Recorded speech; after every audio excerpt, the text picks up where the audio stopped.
known. A summer wildfire tore through Boulder County faster than anyone could react.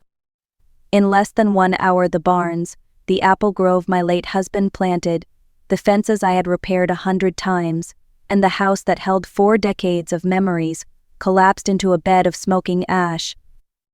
With nothing but a dusty pickup truck and a small canvas bag, I drove to the only place I believed was still home. My daughter Lauren lived in an upscale neighborhood on the other side of town, a world away from the fields and dirt roads that raised her.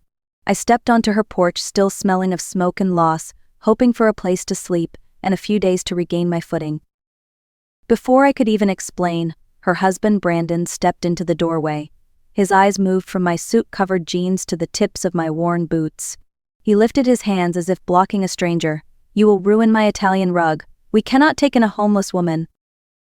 Lauren stood behind him, silent. The girl I held through storms and hardtack lowered her gaze like I was a problem she did not want the neighbors to see. In that moment I understood I had lost more than a home. I had lost the last thread connecting me to the child I once believed would never turn away from me. And with nowhere else to go, I reached for a name I had not spoken in 15 years. A boy I once sheltered, a boy who had grown into a man no one in this town truly knew. Long before the wildfire and the quiet rejection on my daughter's porch, my life was built on early mornings, hard work, and the kind of simple honesty that comes from tending land with your own hands. I grew up on the same patch of earth I later raised my family on, a dairy farm tucked against the foothills of Boulder County. Life was never easy, but it was steady, and it was ours. When I married Daniel Hartley, we dreamed small but meaningful dreams. He planted an apple grove behind the barn and promised that when the trees matured, we would sit under them every fall and drink fresh cider. For years that grove was our pride. Then, one winter night, Daniel suffered a heart attack, and the world I knew shifted forever. I became both mother and father, both worker and caregiver, both comfort and structure for our daughter Lauren. I worked 3 jobs to hold everything together. At dawn I milked cows in the freezing dark. By noon I cleaned houses across town, scrubbing floors while pretending not to hear conversations about vacations and private schools. At night I served tables at a diner where regulars knew me by name and tipped me with kindness more often than money. I lived on oatmeal and leftover soup so Lauren could have new school shoes and enough for college savings. As she grew older, Lauren changed in ways I did not fully understand at the time. She stopped inviting friends home. She started spending more weekends away. When I showed up at her school events in my work clothes, she kept her distance, as if she were embarrassed to be seen beside me. I told myself it was normal teenage behavior, but deep down I felt our bond loosening thread by thread. I believed love and sacrifice would be enough to keep us close. I believed she understood how hard I fought to give her opportunities I never had. But looking back now, I see the truth. What I viewed as strength, she viewed as struggle. What I carried with pride, she carried with shame. And without realizing it, the distance between us grew wide enough for a wildfire to slip through. The day the wildfire swept through Boulder County felt unreal, as if nature had turned against us with no warning. The wind pushed the flames faster than anyone expected, tearing across dry grass and wooden fences like they were paper. I watched from the road as the fire leapt from one structure to the next, climbing across the barn roof and swallowing the apple grove Daniel planted. By the time the fire crews arrived, there was nothing left to save. When the smoke finally thinned, all that remained of my life was a pickup truck coated in ash. My home, my tools, the quilt Daniel's mother sewed for our wedding, every photograph of Lauren's childhood, every letter I saved from the years we struggled, all of it was gone. The insurance representative told me the claim would take months and might not cover even a fraction of what it would cost to rebuild. I had $200 in my checking account and no place to sleep. With nowhere else to turn, I drove to Lauren's house. The lawns in her neighborhood were trimmed perfectly, every house lined with warm porch lights and polished steps. I walked to her door with shaking hands, hoping she would understand the gravity of the moment. Before I could speak, Brandon appeared, blocking the entrance with his arm. His eyes narrowed at the smudges of soot on my jacket. "Look at you," he said. "You will ruin everything in this house. We do not have room for a homeless woman." Lauren stayed behind him, eyes avoiding mine, hands clasped like she wished I had never come. I whispered that I had nowhere else to go, not tonight, not after losing everything. But she stayed silent. For the first time in my life, I felt smaller than the ashes I had just walked away from. Long before the wildfire and long before Lauren shut her door in my face, there was a boy who used to appear on my porch just before dinner. His name was Evan Carter, the neighbor's child. Thin as a fence post and quiet in that way children are when they learn too early how to survive without being noticed. His family lived in a small, weathered house just beyond my fields. His father drank heavily, and the house often echoed with shouting long after the sun went down. His mother moved through life with the dull expression of someone carrying burdens she no longer had the strength to explain. By the time Evan was 8, it was clear no one in that house looked after him the way a child deserved. At first he came by with excuses. My mom asked if you had any sugar. Can I see your horses? Do you need help with anything? But I could see the truth in his eyes every time. He was hungry, he was lonely, and he was trying his best not to be a bother. I started setting an extra plate at the dinner table without mentioning it out loud. He would sit with Lauren and me, listening more than talking, eating quietly as if afraid the food might disappear if he moved too fast.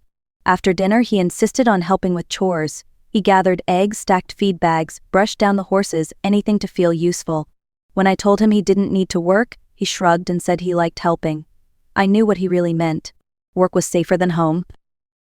Some nights, when the yelling next door grew loud enough to shake the windows, I would find him sleeping in our barn the next morning. I never scolded him. I simply handed him a warm biscuit and pretended not to notice the fear still lingering in his eyes. By the time he reached his teenage years, Evan had discovered computers. He tore apart broken ones from the town recycling center and taught himself how to fix them. Then he started learning software, solving problems most adults couldn't understand. Even the teachers at his small public school admitted they didn't know how to challenge him. At 17, Evan earned a full scholarship to MIT. The night before he left, we sat on my porch under a Colorado sunset. He looked at me with a steadiness that did not belong to a boy that young and said softly, "You gave me a family, Eleanor. The only one I ever had." Those words stayed with me for 15 years, buried quietly under the noise of life. And I would soon learn they mattered more than I ever realized. Sitting alone in my truck outside Lauren's house, the smell of smoke still clinging to my clothes, I scrolled through my contacts with trembling fingers. I had no plan, no home, and no one left I felt I could call without shame. Then I saw a name I had not touched in 15 years, Evan Carter. I hesitated. He was no longer the thin boy sleeping in my barn or the teenager fixing old computers at my kitchen table. The last I heard, he had become something extraordinary, someone whose life existed far beyond the fences of our small Colorado town. What right did I have to reach out to him now? But loneliness makes the truth clearer. There are people you pour your heart into, and people who take and take until there is nothing left. Evan had never taken. He had only received what he needed to survive. Before fear could change my mind, I pressed the call button. The phone rang once, twice. Then his voice came through, deeper now but unmistakably his. "Eleanor, is that you? Are you all right?" The moment I heard my name in his voice, the tears I had been holding back finally slipped free. I tried to speak, but the words tangled together. He waited, patient as ever, until I finally managed to tell him everything. The fire, the loss, the rejection. He did not interrupt. He did not ask why. When I finished, there was a long breath on the other end of the line before he said, with a firmness that felt like shelter, "I am coming. Do not spend the night in that truck. I will take care of you." The night passed slowly in the hotel room Evan arranged for me, a quiet space that felt far too polished for someone who had lost everything less than a day earlier. I barely slept, unsure if the call had been real or a fragile wish my mind created to survive the shock. But the next morning, as I stood near the lobby window clutching a cup of coffee I could hardly taste, I heard it. A low rhythmic thumping in the distance. The sound grew louder, steady, unmistakable. When I stepped outside, a sleek black helicopter was descending onto the lawn, sending leaves swirling across the entrance. Guests stopped mid-conversation. Staff members pushed through the doors in disbelief. And then the cabin door opened. Evan Carter stepped out with the calm confidence of someone who lived in airports and boardrooms, but the moment his eyes found me, that confidence shifted into something warmer. He walked straight toward me without hesitation, arms open, expressions softening in a way that erased the years between us. "You look exhausted," he said gently. "Come here." For the first time in days, I felt safe. He guided me toward the helicopter, but before we boarded, he paused. "Eleanor, we are going to see Lauren and Brandon. If you do not want to speak, you do not have to. Just stand beside me." I nodded, though my hands shook. Minutes later, we were airborne, the landscape shrinking beneath us. When we reached Lauren's neighborhood, Evan had arranged landing clearance at a nearby park. Families walking dogs stopped to stare. Curtains rustled. Front doors opened. And across the street, in front of her immaculate home, stood Lauren and Brandon, confusion painted across their faces. As we walked toward them, Evan's voice lowered. "Remember," he said, "you do not owe anyone excuses for how you survived." Brandon took a step forward. "What is happening? Who are you?" Evan extended a hand, not for greeting, but to introduce the truth he had carried for years. "I am Evan Carter, and this woman, the one you turned away, is the only mother I have ever had." A hush fell over the street. And for the first time since the fire, I felt the balance of my life shifting back into place. The drive to Aspen felt unreal, as if I had stepped out of my own life and into someone else's story. Evan sat beside me in the back of a quiet black SUV, answering messages on his phone, pausing every few minutes to ask if I was comfortable, if I needed water, if the air felt too warm. He had grown into a man who made decisions with certainty, but he carried the same kindness he had as a boy sitting at my kitchen table. When the gates of the property opened, I felt my breath catch. The house was not a house at all. It was a wide, sunlit estate nestled against the base of a ridge, with tall windows that reflected the pine trees behind it. Paths of stone led to a wraparound porch, and the sound of a small fountain blended with the wind moving through the branches. A woman stepped out to greet us, warm smile and steady posture. "I am Marcia," she said. "I manage the home." Inside, a cook named Helena was preparing lunch, and the gardener, Franklin, appeared with a basket of fresh herbs he had trimmed that morning. Every person looked at me not with pity but with welcome. Evan walked me through the rooms, letting me explore at my own pace. There was a library with tall shelves and a rolling ladder, a kitchen filled with natural light, and a quiet sunroom that smelled faintly of cedar. My bedroom overlooked the hillside where deer sometimes wandered near the trees. "This is yours now," Evan said simply. "No expectations, no conditions, just comfort and peace." That first night, I lay in a bed that felt too soft, staring at the ceiling, unsure if I deserved any of it. But in the morning, as sunlight filled the room and Helena set a plate of warm biscuits in front of me, I felt something I had not felt in years. I felt at home. Evan visited later that afternoon. He walked in carrying a stack of books he thought I might enjoy. He sat with me on the porch, telling me about his work, his travels, the ideas he was building. It was the same porch conversation we had shared when he was a child, only now he was taller, stronger, and somehow still the same boy who once needed a place to rest. For the first time since the wildfire, I felt my life beginning again. It was 3 weeks after I moved into the Aspen estate, when Marcia knocked gently on the library door and told me someone was waiting outside. I expected a delivery or maybe a neighbor stopping by to introduce themselves. I did not expect to see my daughter standing on the front porch, clutching a designer handbag like it was a lifeline. Lauren had always cared about presentation, but that day her effort felt heavier, as if she were wearing her best clothes not out of pride, but out of fear. She offered a small, uncertain smile. "Hi, Mom. This place is wow." I invited her inside. She walked slowly, eyes trailing over the tall ceilings, the polished wood floors, the art on the walls. I could sense her calculating, comparing, trying to understand how the mother she once dismissed as poor now lived in a place richer than anything she had ever visited.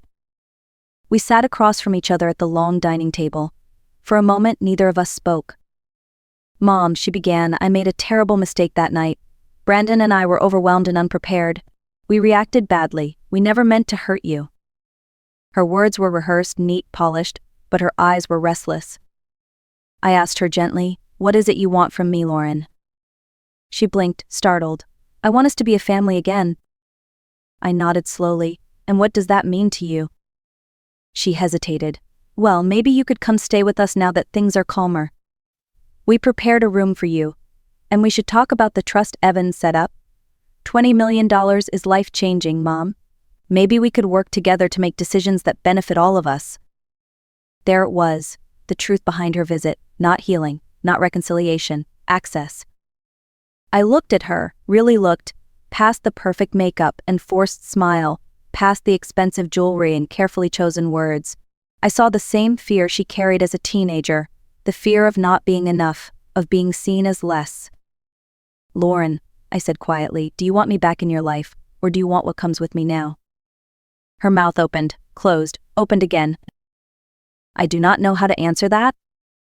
"At least you are honest," I said.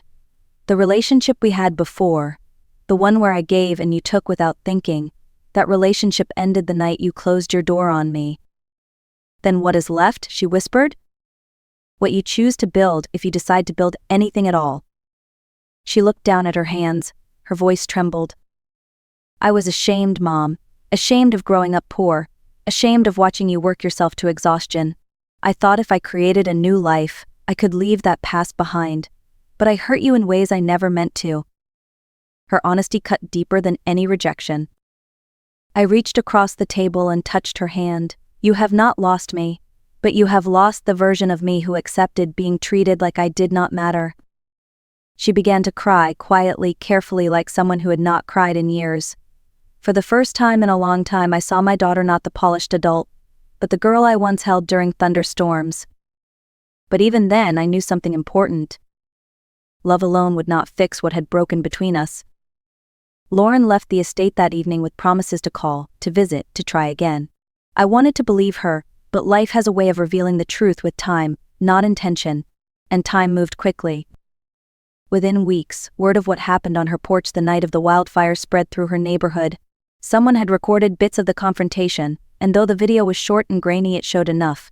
Brandon's voice calling me a homeless woman, Lauren standing behind him, silent, Evan arriving in a helicopter. The story traveled faster than gossip usually does, fueled by curiosity and quiet judgment. Brandon's company heard about it too. His firm valued image more than results, and a man willing to turn away an elderly woman in need was not the kind of leader they wanted representing them. A promotion he had counted on slipped away.